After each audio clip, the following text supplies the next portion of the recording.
Ехо, привет! Ние сме тук отбор Аптека Герови, част от екипа и ще ви демонстрираме за какво използваме тази подовка, която преди време показах на снимка, 4 кг. Не е много тежка, но не е никак лека, особено за хора, които не са тренирали и не са свикнали с подобен род тежести, но ще ви покажем какво представляват Movement Snacks. Ние седиме пред компютъра. Е вярно, че се движим по рафтовете с лекарства и имаме от време на време клекове, но някой път се застояваме доста. И тези Movement Snacks, които продължават между 30 секунди до 2, максимум 5 минути, са много добро упражнение, алтернатива на хората, които седят по цял ден пред компютъра в офисите и няма движение и не могат да компенсират този застоял начин на живот с половин час ходене, примерно, или 2 или дори 3 пъти по час упражнения в фитнеса. Не могат да се компенсират. Така е, важно е по време на деня да имаме упражнения, да не седим статични, а да ползваме тялото си, за да може да ни служи години наред.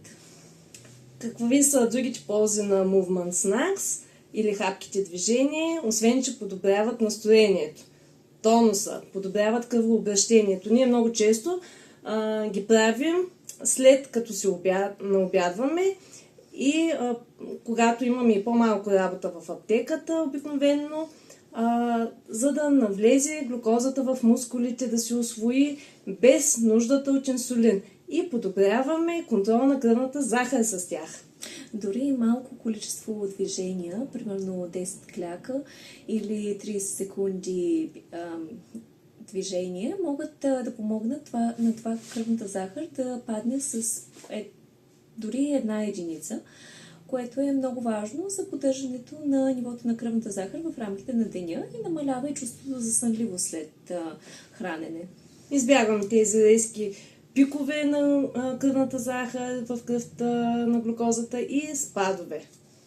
И всъщност това е много важно за хората, които имат инсулинова резистентност, преддиабет, диабет, от всякакъв тип и тип 1, тип 2. Много е важно упражненията да са лесни и изпълними, за да са редовни.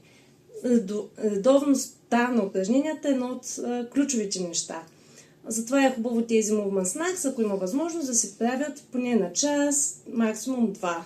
Да се раздвижиш, те са 30 секунди, обикновено се делят на няколко типа, силовите, нашите любими силови упражнения, могат да бъдат кардио, като за тях не ви трябва подовка, макар че тя може да засили ефекта. Кардио упражненията са примерно бягане на място или butt kicks. Ето така, да се удрят пичите в дупито, подскачане, подскоци, а пък Викито ще покаже някой друго силово упражнение с подовката. Заповядай, Вики. Благодаря. Значи добро силово упражнение с подовката за клековете. Те е възможно да се изпълняват и само със собственото тегло, без допълнителна тежест. Важното е гърбът да бъде прав, да не се изкривява, защото това може да доведе до травма. В началото може да почнете със собствено тегло, пък по-нататък да включите подовка, гирички. Друго, Вики, покажи още нещо с подовката. Друго упражнение са упражненията за ръце с подовките. Важно за това е горната част на ръката да седи статична и движението да бъде само в рамките на ставата. Краката да са леко отпуснати и гърбът да не се изкривява. Да се чувствате стабилни. Всъщност един трети тип Movement Snacks, който е много важен също и мой любим, е разтягането или мобилността. Както седите на стол, ето тук използвам този стол, примерно си представяте, че сте пред бюрото и ето така се опъвате във всички посоки. Аз, докато бях на този симпозиум, единия ден имам чувство, че 12 часа бях на стол, мръднах само за половин час за обяд и не издържам. И какво правя аз? Краката, така. Нагоре не мога да мърдам. Опъвам ги, повдигам ги, защото не се вижда. Но, ето така, повдигам Дай да снимам. Добре, Вики, сними камерата. Ето така повдига. Виждат ли си краката ми? Не се виждат. Може да се крижат някои неща. Ето така. Повдигам под бедрицата. Едно упражнение, което се изпълнява чудесно и с пола, е да стягаш дупито, седалището и тук, колкото се може, така за 10 секунди да седиш. И важно за тези movement snacks е да активирате големи мускулни групи, за да може максимално да се завърти кръка. Те са най-ефективните. Ето друго любимо упражнение за разтягане и за подобряване на стойката. Ами, това е от нас. Ето я и Викито. Вики, ти освен, сещаш ли се за някой друго упражнение, което искаш да покажеш? Ами друго упражнение би било лицевите опори.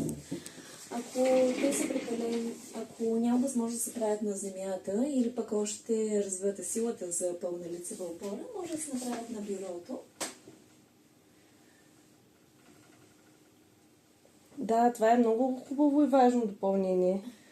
Лицевите опори са ми едни от любимите. И друг вариант са изометричните упражнения, като примерно планк на земята.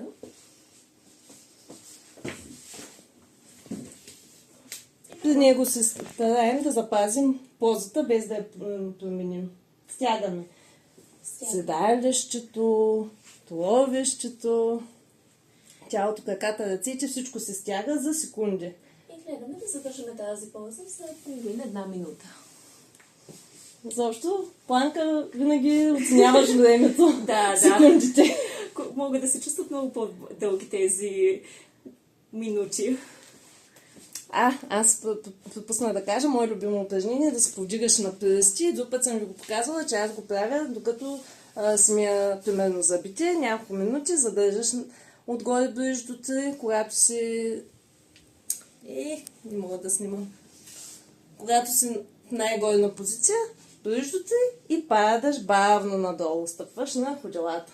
Ами добре, пожелавам ви много ползотворни моменти, дори да нямате подовка или гирички в офиса, да намирате начин да се раздвижите и това е много по-добра алтернатива от фаст паузата. Не пушете, вредно е. Целувки от мен, сърчица. Чао, чао!